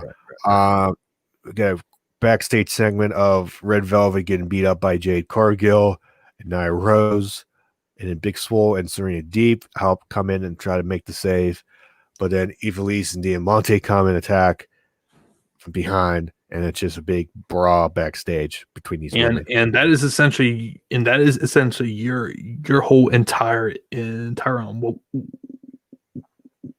women's roster outside of like Britt Baker there. I don't know what is happening. I don't end game. Well, Jake, I was like, I don't know. And Nia Rose being there, like, I don't take her. I'm sorry, I don't take her seriously. Because to me, she's like, Dolph Ziggler. You put her in big matches and she loses. Yep, essentially. Anyways, we get Abaddon versus Tesha Price, and then obviously Abaddon was going to win here, and after Abaddon's attacking Price, but Sheeta comes out with a kendo stick, hits Abaddon in the head with the stick, and as she helps, or Kia helping Price, she does the Undertaker sit up, and Sheeta and Price like get the hell out, and yeah, that's that.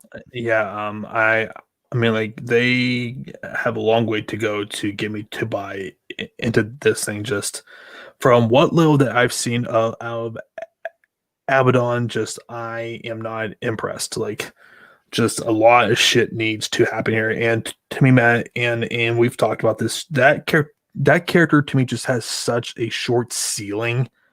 And after a certain point, I'm just, what else can you possibly do with her? And that's going and along with just, I just don't think that she has shown to be a very good worker on top of that. So definitely an uphill battle there. Yeah, it's like, it's one of those things, like, if she becomes champion, what do you do with her? She can beat people, but who beats her? Exactly. It's just like right now, Sheeta does not get rematches and win it back. Who on this roster stands exactly. right now? Which is why, to me, this is all about like Sheeta just getting a like win here. Like they need to just get to Sheeta versus Britt Baker. Just get to that freaking match, just so that we can put the title on her on either her or like Thunder Rosa. Just one of those two women, please, need to be champion right now. Yes, sir. We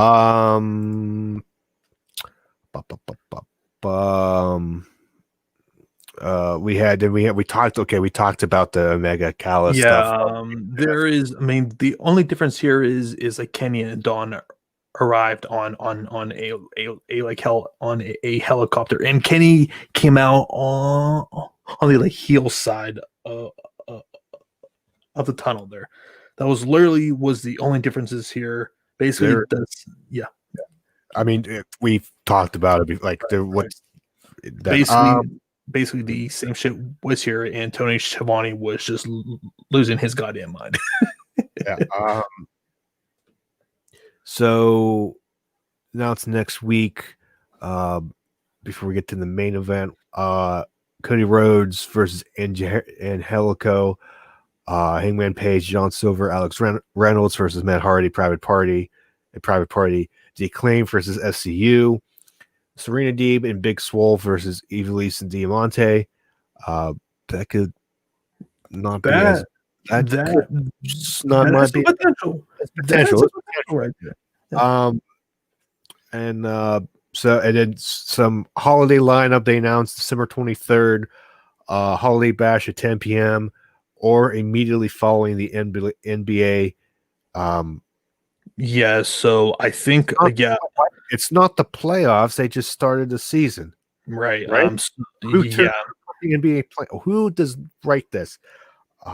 Yeah, so basically that Dynamite will probably be on at 10:30 on that night, which is good for us because then we can actually watch like both shows that week.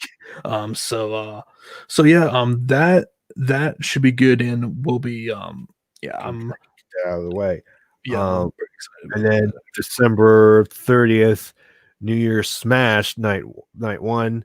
Jericho's on commentary, and night 2 is January 6th, and then special guest Snoop Dogg. They say, yeah, baby.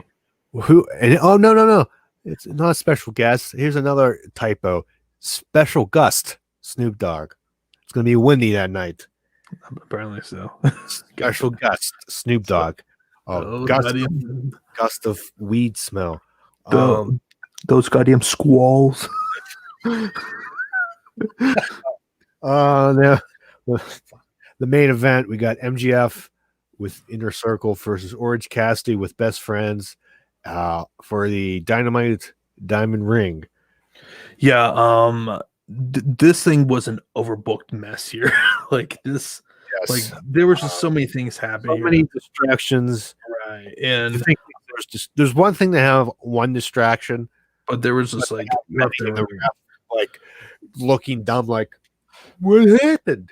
Yeah, and they kind of buried the freaking ref on top of that. But at least MJF wins, which I am not sure why some people, Eric, who thought that MJF was going to lose this year, because as I have been saying for the last few weeks, that diamond ring is such a vital, important part of MJF's character. Like, why would they take that off of him and put it on freaking Orange Cassidy? Would have made no goddamn sense, right?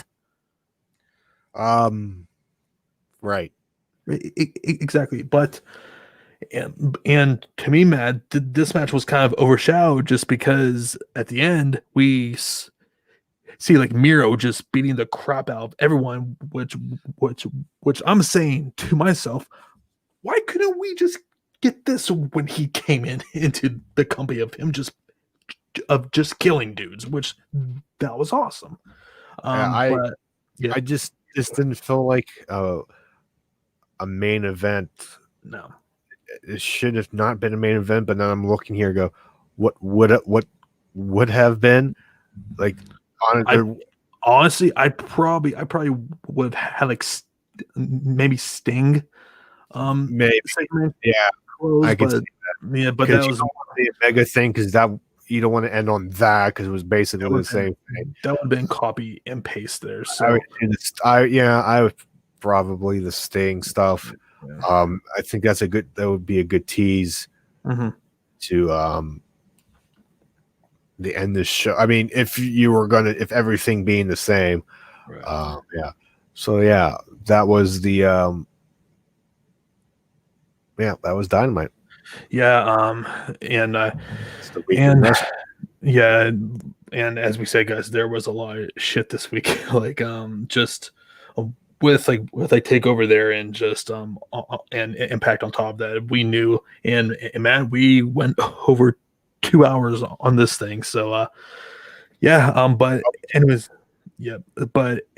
guys, we're going to close this podcast. On top of that, we would like to thank you for tuning in, and be sure to also tune in to our like weekly podcast, which drops tomorrow, episode 70, which we were joined by Eric Perez, and we talked everything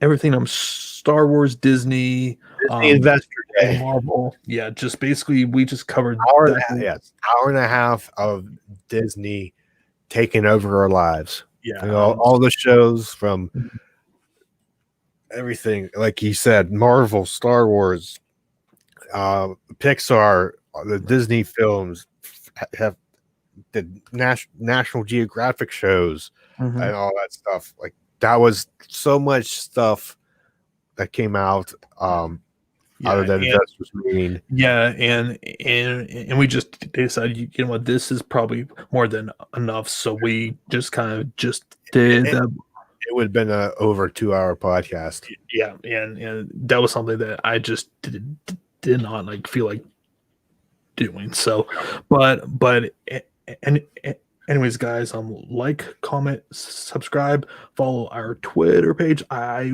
will be tweeting along tomorrow night for like UFC